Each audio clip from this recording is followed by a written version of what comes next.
Good morning, YouTube. Second day of Cuba. We walking to our next day. We have a tour, so we're gonna have some fun and enjoy. I'll see you later. I'll show you what we're gonna do.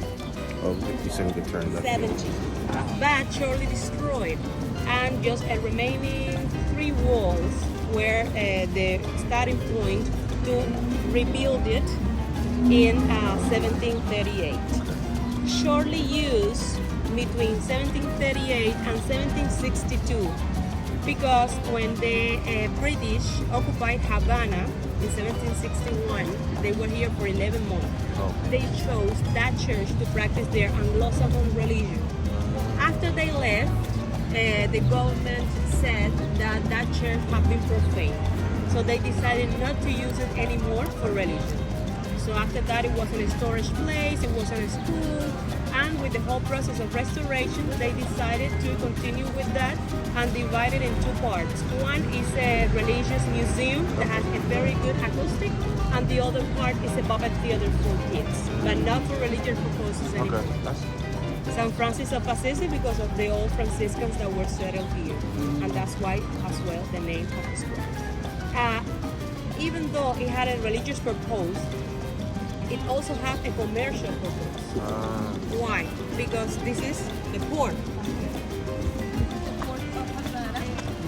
All the ships were coming all the way up to here.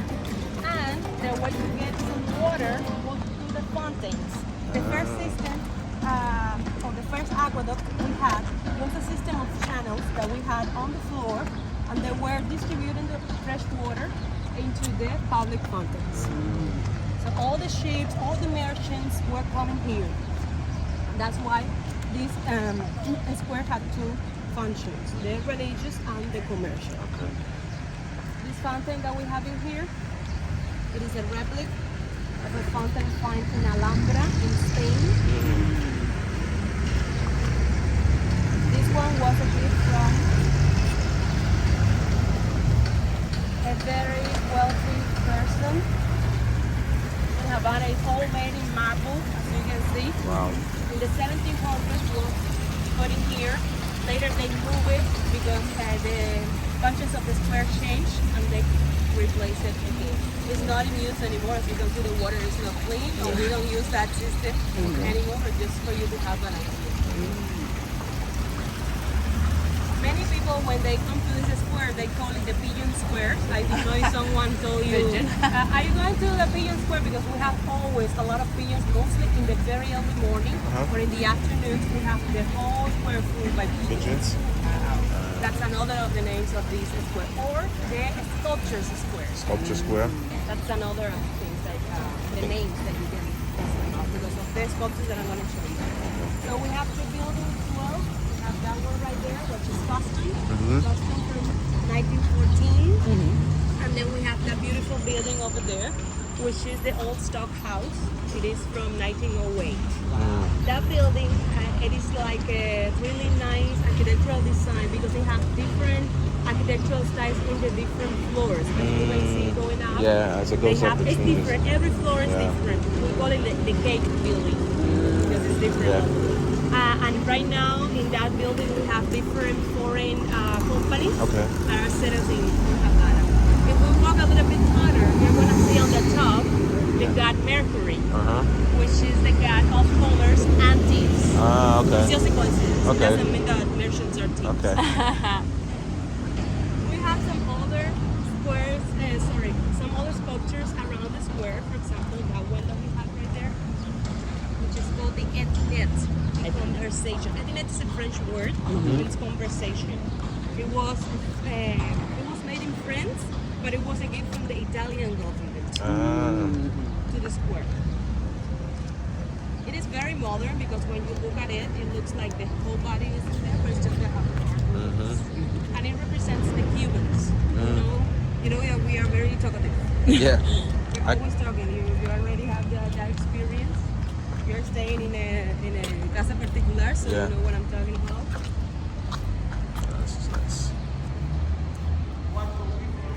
All around the square as well, we have some hotels For example, that one over there, Marches of Cárdenas and Montemoso. Over there, March of Felipe and Santiago de Bejucal.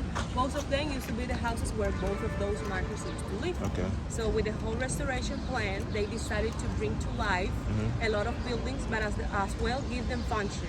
And many tourists decide to stay here in the old town because of all the attractive of being a World Heritage City. Right? In the year 2010, we dedicated to the greatest musicians in the world. So every month we were doing a concert. Okay. The last concert was right here in this square, and it was dedicated to classical music because, as I said, in that church we have a concert hall. Okay. So we gave a concert of classical music, and then we decided to place a sculpture of Chopin, which is an interactive sculpture because the people sitting there and they pretend they are talking to Chopin, they take pictures of them. And it's another of the characteristic of the squares, the amount of sculptures that we have around. 80, the historian of the city decided to place a sculpture in here dedicated to this man. This man, José López de Yedin. Everybody knows him as the gentleman of Paris. This was a homeless. A person that used to walk around, but the thing was that this person used to work in a house of a very wealthy family, starting by that. But he was accused of stealing some jewels from the lady of the house. And the thing was that that lady was having an affair, and this man knew. So the lady accused him to steal the jewels, so he was sent to jail. 30, 35 years more or less. Before the lady of the house, she was ill, so before she died, she declared he was innocent. Wow. So he was released, but he had nothing because he came from Spain and he had no house, he had no family, he had no money. So what he did was starting begging. But he wasn't a regular beggar. He was a person that begged for money, for eating, but at the same time, he used to give you things that he considered that were important. For example, you see in his pen over here, and a spoon, a pen, a piece of paper, a flower, whatever he had in the moment, you give him money and he gives you a plant, for example. So people are starting to, be attached to him, to feed him, and then after he passes, the remains of him were set inside of the church, and they decided to place a sculpture. Oh, wow. The people said that if you touch the bread and the finger and you stamp the food, it's a good luck. That's why it is so shiny. I know this is COVID-19, but you can.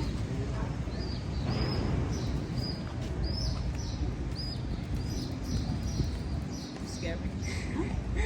But then you can do it, and then you put some hell into your hands, but you have to get all the good luck you can from the back.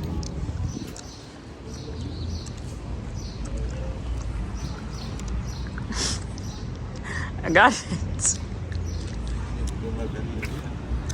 I'm gonna do it just because I need to record it.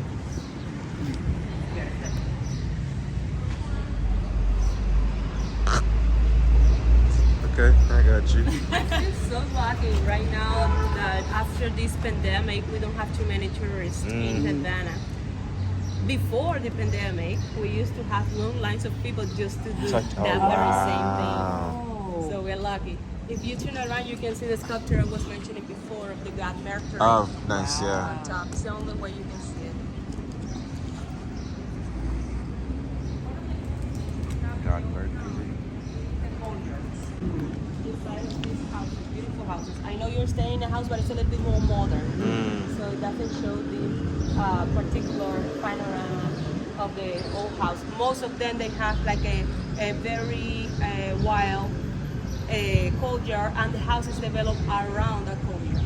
The courtyard gave fresh air, a light, everything they said. And most of them in the middle of this courtyard used to have like a well to store the water that the house was going to use.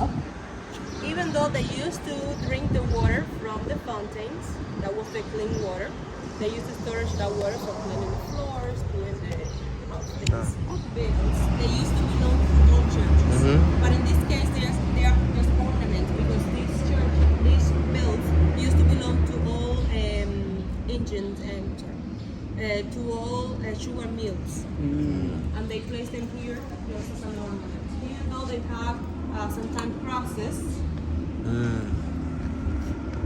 They used to belong to the sugar mills, churches, small churches they used to have there. And they used to be used to call the slaves who are starting working in the sugar Yeah, I plantation. see that they have dates on them too, like And they say 1864. ingenio. Yeah, That is the word for sugar mill in Spanish. Those are the different dates of some of the restorations of this church. We had a lot. To preserve it as it is. That's why we don't allow any transportation being inside of the old town. That's why we have these old panels. These are original, so we place them in the parts where we don't allow any transportation. This wagon was called the presidential wagon, the presidential train. It was the first train with AC. Wow. And the AC was a system of dry ice. Okay. Yeah. But it was so cool in 1901 that we had AC. something like that in Cuba, and it was a gift from the United States. Boats like this that used to transport water from the nearest river 7 kilometers away. And then you can see there was a construction date, and then you can see this purple line was the distribution of the water around the city. Then once that was in the city, later we're gonna see open channels on the street. And people used to cross around, and the water was clean but wasn't that clean. Yeah. So people used to call it the Royal Beach. And that was the water they used to drink. That's why so many diseases. This is the School of the Restoration. It's called Lección de Jovianos. It's very important if you're going to have a restoration process like this one going on to have a very good school that can support all of that. So here they learn everything they need. Commonly, they were kids with 17 years old with social issues. Oh wow. Well, that was the beginning, or that was the plan of the historian of the office to just open this school for kids with issues. Yeah. But then the kids of the community started doing wrong things just to be part of this school, and we had to open it for everybody with skills.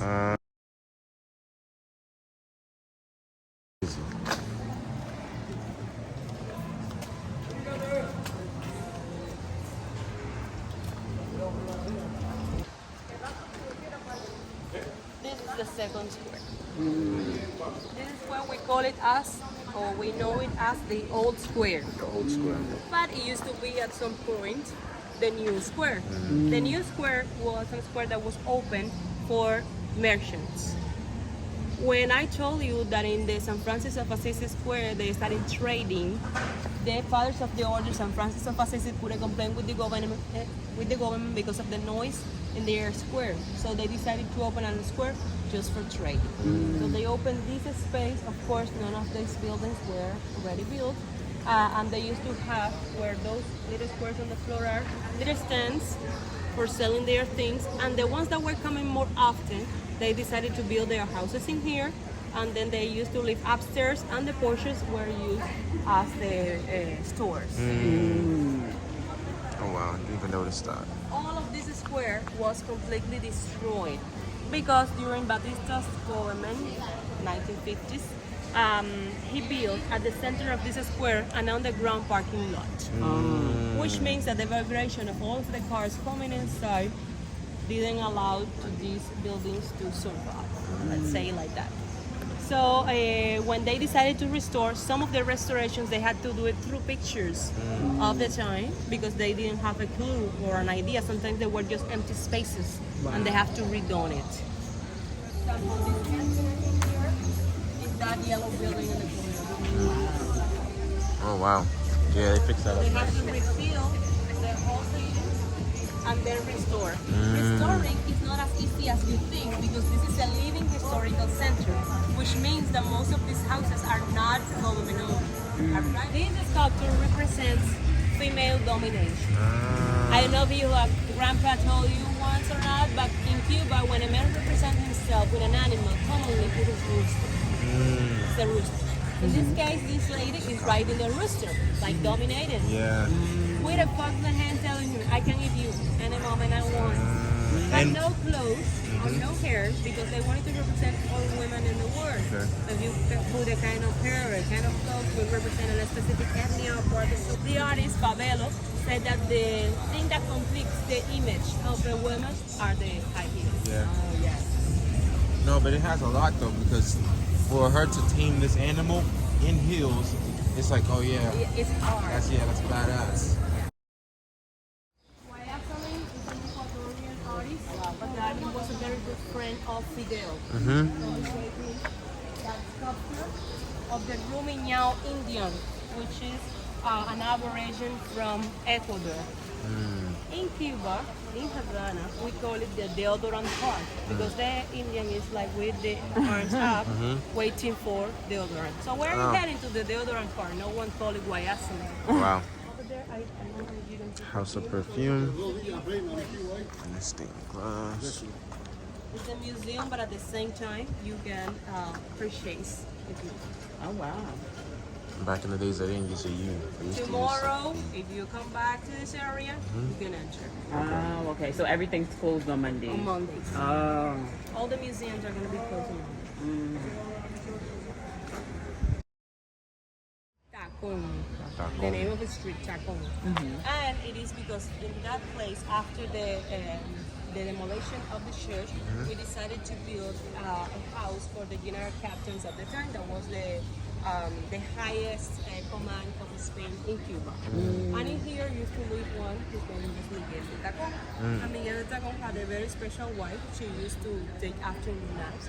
She was all the time in a very bad mood because of the noise of the carriages passing in front of the place didn't allow her to sleep properly. They make So wood. she ordered him to change stone by wood. And him, as a good husband, wow. that's why we still have this wooden street that is almost original. Not all of it. You can see some of the ones that are lighter. Yeah. It's the same wood, but it's newer. Or for example, those big ones in there Yeah. are not original, but mostly original. The name of this wood is acana or Acana. iron tree.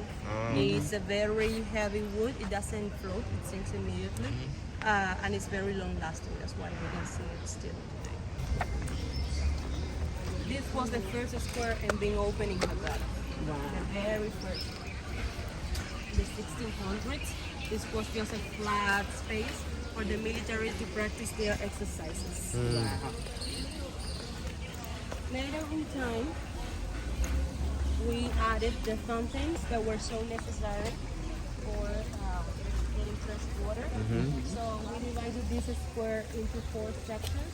In each of the sections, we added a fountain, a ceiba tree, which is the big trunk on the back, a royal palm, which is the national tree of Cuba, and a bougainvillea.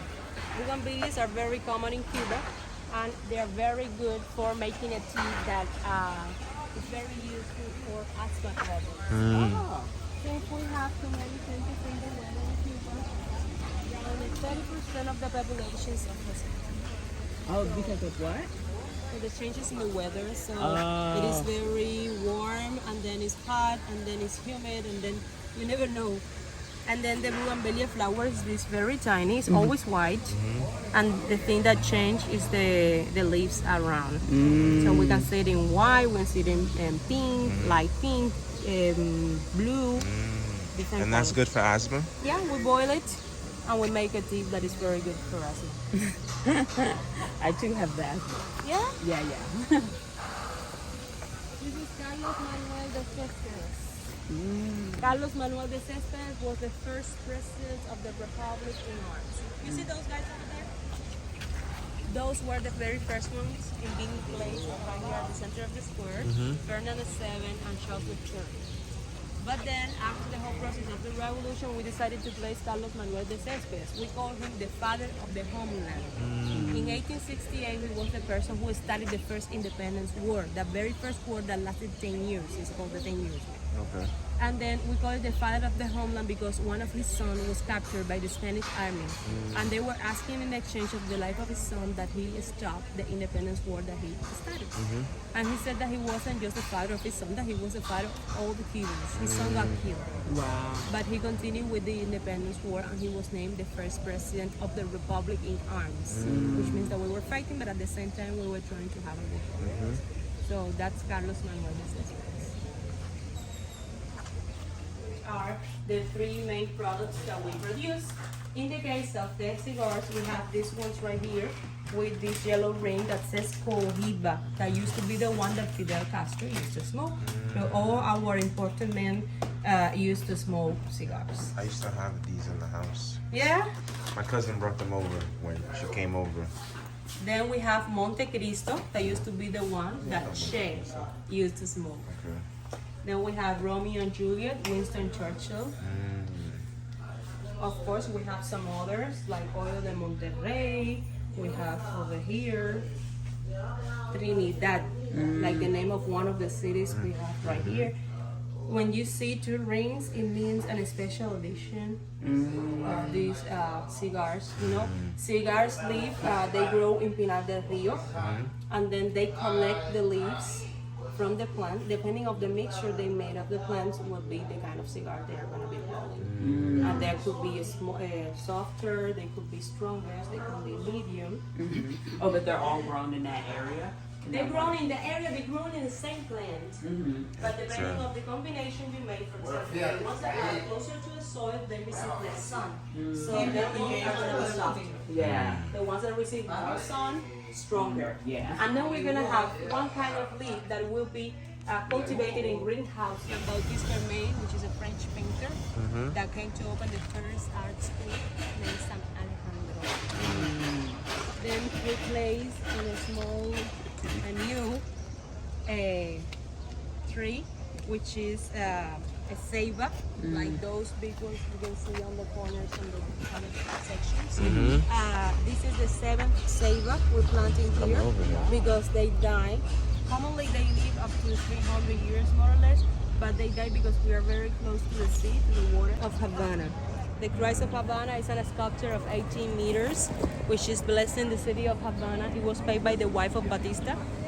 She was expecting to have more support for Batista, and they inaugurated in Christmas Eve, 1958. A few days after that, Revolution triumphed, January the 1st, 1959. And then that place was forgotten in time. No one even knew that existed. Trees started growing all over, and people forgot. So it wasn't until the visit of the Pope, John Paul II, 1998, that they decided to cut the trees around, restore the sculpture, and then open it as a park and a lookout of Havana. Our Christ is not like the Christ of Brazil that is with the open arm. Ours is blessing the city of Havana. And it is on top of a base that is 5 meters tall, which is a box for keeping things from 1950 that haven't been open yet. Then as well on top of the hill we can see a house from here. It's a yellow house with a red rooftop. That was the only residence of Che Guevara. Oh, wow. The only one he had in here in the early 1960s. Because after that he started traveling by other places in Latin America, and then he went to, and then after that he went to Bolivia. Then all that wall over there, long, that is the longest fort in Latin America, and it's called La Cabaña, San Carlos de la Cabaña. San Carlos de la Cabaña, that place was, the hill, was the one used by the British for taking Havana. So after they left, the government decided to fortify that by making San Carlos de la Cabaña hill. And over there was the command post of Che Guevara in the beginning of the revolution. That's why he selected that. This is the oldest fort we have in the city, 1590. It is called La Fuerza, the strength. This place was the house of the general governors of the city for a while before it was built, the house of the general governors. Right now it is the Navy Museum. On top of the hill we can see a sculpture over there, which is the symbol of the Havana Club rum, the same rum I showed you over there. It's called La Giraldilla, the Girald. and it was inspired in Inés de Bobadilla, who was the wife of Hernández Soto, one of the general governors of Cuba. He left Havana for going to United States looking for the fountain of the eternal youth. He died in death of yellow fever, and she was the only and the first women governor we had in Cuba. Oh, wow. This, as I told you, were the sculptures that were previously located in Carlos the III. center of the square. Charles III, Ferdinand VII, Kings of Spain.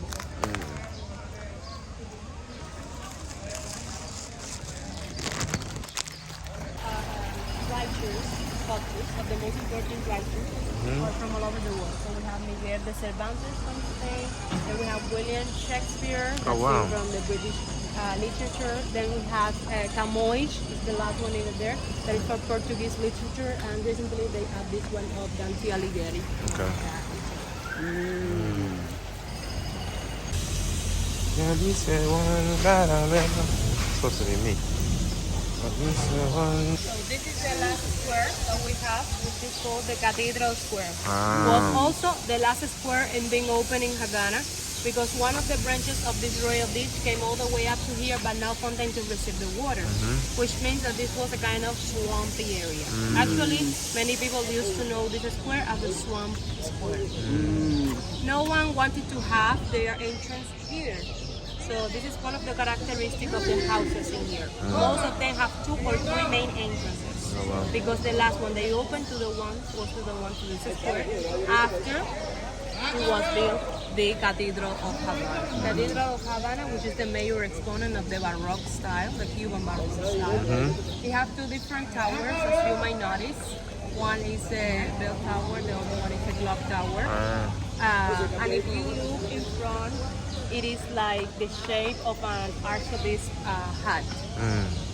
It is limestone made, as well as the San Francis of Assisi church. And even though outside it is Baroque, inside it is neoclassic. So if you look at it, it looks like the dress of a Mexican woman, a traditional. The head, the arms, yeah.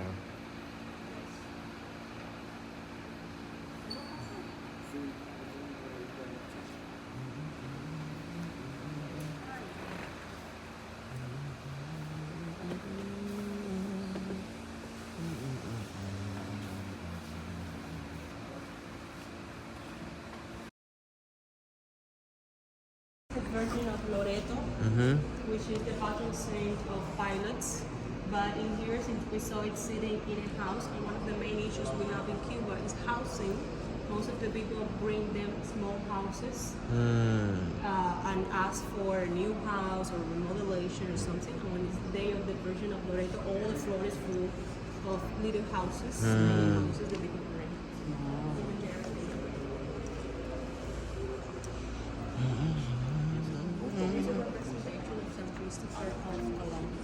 Which is the patron saint of our city. Christopher Columbus, like the one. Saint Christopher. Oh, Saint Christopher. Different from Christopher Columbus. Yeah, Christopher Columbus was the man that came from Spain, but Saint Christopher of Havana. This was a person, was a saint that, following the Catholic story, he put in his arms baby Christ to help him pass through a river. Oh, okay, nice. And it's the patron saint of our city.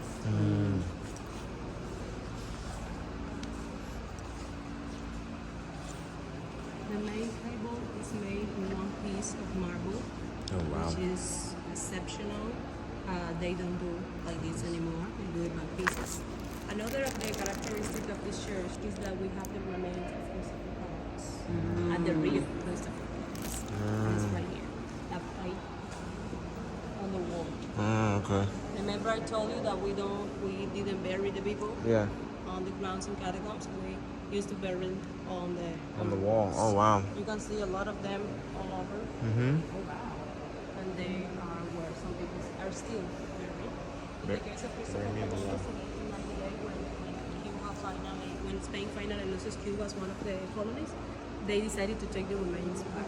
But the people from the church, they said that they didn't give the original remains. Supposedly they were taken to Dominican Republic and from Dominican Republic to Spain. Mm. So if you go to any of the three places, they will claim to have the original remains. But the truth is that the first place where they were wasn't here. So we claim to have them as well. The main altar dedicated to the 19th section of the Virgin Mary. It's a very religious Santo. country, but when the revolution triumphed, they cut the relations between the church and the government. And it was even offensive if you were practicing any kind of religion to be with the government. So many people starting just stopping practicing or doing religion anymore, and many of them started practicing Afro-Cuban religion because that is a religion that you don't have to go anywhere to do it or to practice it. So people started promoting doing Afro-Cuban religion or Santeria. Santeria, yeah, I know Santeria, yeah. Okay. And those are the people dressed in white.